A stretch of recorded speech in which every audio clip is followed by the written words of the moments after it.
Welcome to the BackPageLead Vidcast, joined as always by Wayne Carey, not in his Kangas gear but his Australian Ricky Ponting cricket outfit. How are you, mate? I wouldn't be potting jumpers if I was you, Charlie. Your nice purple number there. Purple's it's a bit better than white. But let's talk about we can hear that sort of low, distant roar in the distance, and it's the Tigers sort of rousing itself from a very deep slumber. You know, they've been a non-entity, a non-factor for a long, long time. Wayne Carey, are they a real deal this time, or is the jury still out of that one? No, I think they've improved immensely. I think they're a very, very good footy team now. They have a terrific on ball. They have a number of guys that can go through that on ball brigade. You know, when you add Tuck and Foley to the likes of Martin, Cochin and these guys, I mean, they are quality through the midfield, and you know, the guys like Rance really standing up. I like Batchelor down back. I mean, they're a very good side. Yeah. Let's be honest, they pushed Geelong, you know, down at Geelong to 10 points. Yeah. They pushed West Coast to I think about the same margin. Could have easily won that game at Etihad. So you know, they've taken a couple of big scalps this year. In obviously they beat Sydney, and then on the weekend Hawthorn. So they're going along all right, the Tigers. And I did say that this would be last week would be a game that we would find out a little bit about the Tigers. And did you pick them though? Didn't pick them, but it did not surprise me that they won. It honestly didn't, because the expectation was on Hawthorn, and once again the expectations they let their supporters and themselves down, and the Tigers stood up. The big test though for the Tigers is this Friday night. Friday night footy. They beat Hawthorn. They have to take another big scalp, because I honestly believe that the loser of that game definitely won't play finals footy. The winner keeps St Kilda and also Richmond. Yeah. The winner keeps their finals hopes alive. Even though St Kilda are a game ahead of Richmond right now, I just think that the loser of that game certainly can write their finals hopes. And the reason why I back that up by saying, if you look at the final eight now, both Sydney and St Kilda are in that final eight. Geelong are not. So what I'm saying is, I'd expect Geelong to get either St Kilda or Sydney to fall out of that for Geelong to come in. So it's tough at the top. Let's just take a step back and talk about the Tigers and the areas they've improved. I mean, we've known for a long time their midfields, when it's on, it's as good as most clubs, isn't it? Oh, it never has been, but it is this year. Young and good and promising. But Riewoldt finally kind of looked interested on the weekend and kicked 6. Ivan Marriage. Yeah, Riewoldt kicked 3 in junk time. Fair enough. 3 in junk time. Yeah. The game was over, but albeit 6 goals, that'll give him some confidence leading into this week. He's kicked 3 bags of 4, and then a bag of 6 now. So, you know, the games where he hasn't played well, he still managed to kick his 4s. Mm-hmm. And I didn't think he played, you know, terrifically well on the weekend. He kicked 6 goals, 3 in the last quarter. One sort of a Joe the Goose, so to speak, but 2 really strong marks. What impressed me was the really strong. I mean, the game was over. Richmond had won it, but Riewoldt was able to take 2 really good marks, and that all stand in good stead going forward. You mentioned Alex Rance, who kept Buddy Franklin to 1 goal. So the defence is one area they've always been a bit questionable. Stephen Morris, how good is he? Has a go, doesn't he? He does. He's been the other one that I've been impressed by. Rance reminds me a bit of Callaway. Duncan Callaway, bigger Callaway, a little bit bigger, yeah, but same sort of build, just dour, gets the job done. Very impressed by him. And Ivan Marriage, his haircut looked a bit like yours in the under-19 grand final.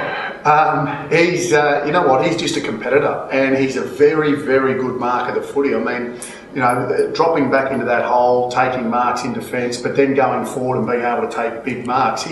He's strong overhead. I didn't realise how good a mark he was. He's been the heart and soul of the Tigers this year, as good as Cochin and the other guys have been. I mean, he's the one that's really stood up and give them a bit of fire, and he's been great. And interestingly, St Kilda this Friday, they've been relying on Jason Blake a bit in the last week or 2. I mean, they haven't got a recognised ruckman, have they?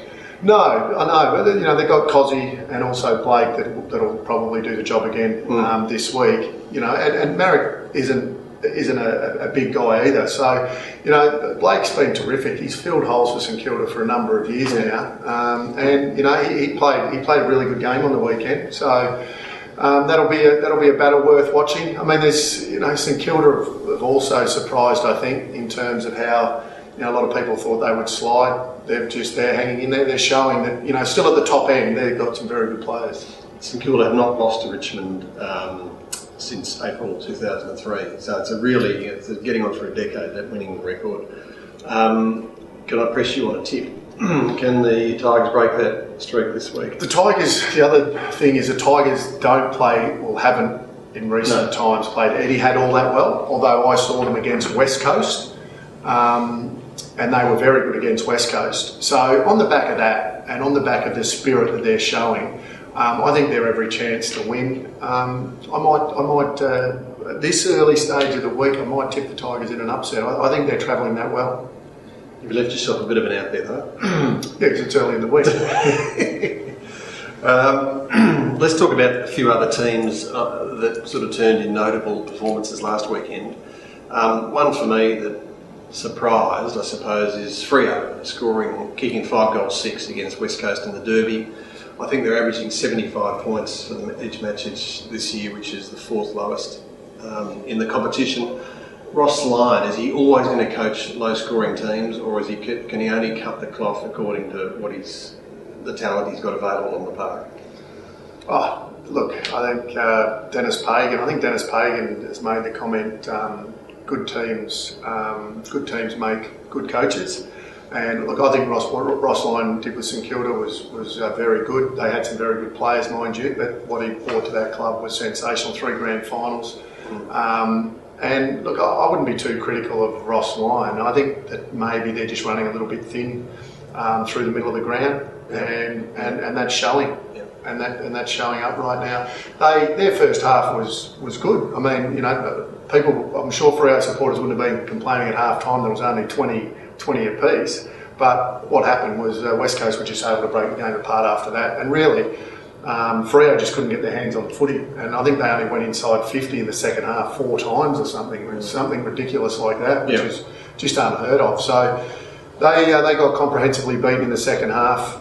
And I think that's purely weight of numbers. I don't think they had the options that West Coast had. They face in the next 4 weeks Adelaide, Richmond, Essendon and Collingwood, so their season might just get blown out of the water then and there. Well, Charlie, like I said just prior, that when you look at that top 8 now, normally after round 10, not too many changes occur. And as I said, I'm expecting that Geelong can come into that. Freo was in that 8 a week ago. Yeah. They're now out of it. I think they'll stay out of it. I don't think they'll come into it. That's why it's going to be tough for both Richmond. Richmond to actually get in there. They're still a game behind the Saints who they play this week. So it's makes for a very interesting year. And then you've got Adelaide who are absolutely flying, Collingwood who have got injuries everywhere, and go over and knock them off on their home turf. I'm going to press you on flag favourite in a minute, but let's just quickly talk about, Hawthorn, which you touched on earlier. Very disappointing. Mick Malthouse made some criticisms of Buddy Franklin's body language, didn't he? And the fact that he wasn't, he seemed to be moping, I think that was the word he used, when he wasn't getting the ball kicked to him. I mean, I don't know if you've seen enough of them to make a comment on that. Yeah, I don't think he's moping. I think he's been getting quite a bit of the ball. I actually said, and I read Shane Crawford's comments in the paper, I said that same thing on Triple M on the weekend, that I think they've got to play Buddy closer to goal where he's most dangerous. Yeah. The opposition coaches would love Buddy getting his 22, 23 up on the wing and then floating forward and having a few shots. I'd like him closer to goal where he's at his most potent. If he's having 10 shots at goal and kicking 4 goals, 4 goals 6, so be it. As long as he's having pings at them, I don't think his form's been bad. His goal kicking form hasn't been great, but his forms in general has been okay. But the Hawks, they keep being criticised for being overhyped, and there's some question about whether it's the media who's hyped them up or whether it's their own fans or the club or whatever. But once again failed to deliver on a reasonably big stage. Once again, Charlie, as I've said about the Hawks, expectations, whenever the expectation has been on them, they haven't lived up to it. And, they're back. They're back with the pack now, and they have to, they were $3.50 this time last week for the premiership. They've now blown out. I think they're now third favourites for the premiership. Collingwood are now favourites. I think West Coast may have gone to second favourite, and then Hawthorn. So they've drifted a good $3 or maybe more in the space of a week. And I think you'll find that the premiership favourites will change again. It's already changed a number of times. I think that's what's really exciting. There is no premiership favourite. In fact, the bookies can't find it very hard to split them. Some have got Essendon. I don't think there is a favourite this year. I will say this. If Collingwood and West Coast had their full list to pick from, like Adelaide does, and like a few of the other sides do, put Essendon in this category too, because they've had their fair share of injuries to some key players, but in particular Collingwood and West Coast, they would be streets above the rest if they had their full list to pick from. With the rest of the competition's probably lucky that, not lucky for the guys that have been injured, but the rest of the comp's lucky that, they've had their injuries that they have, because, their depth is really showing that they have very, very good lists. Haven't Collingwood turned it around? Because we talked about them numerous times early in the season. They had a very stuttering start, but really starting to put it all together. I don't think we ever thought that they didn't have a good team. We thought that how they were gelling under a new regime. We thought that maybe the changes that were made pre-season and the new coaching panel and all that sort of stuff. But they're gelling very well. They're playing good team footy, and like I said, despite the injuries, they keep winning.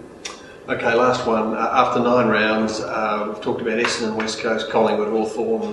The bookies can't split them. Have you got a team you're leaning towards at this stage of the season? Probably leaning towards West Coast for the reasons that I mentioned before. I think they're playing as good as anyone. The difference between Collingwood's injuries and West Coast's injuries is West Coast will get a number of these players back during the year. Your Embleys, your Kennedys. I think McCrath's gone for the year, but there's a number of guys that those two in particular, they get back. Whereas Collingwood's injuries to some of those key guys, they're long term, they're season-ending injuries. So, for that reason, I just slightly lean towards West Coast at this stage. Fantastic. We'll let you go off and play your game of cricket, Wayne Carey. Thank you very much for joining us again on BackPageLead. Thanks, Charlie.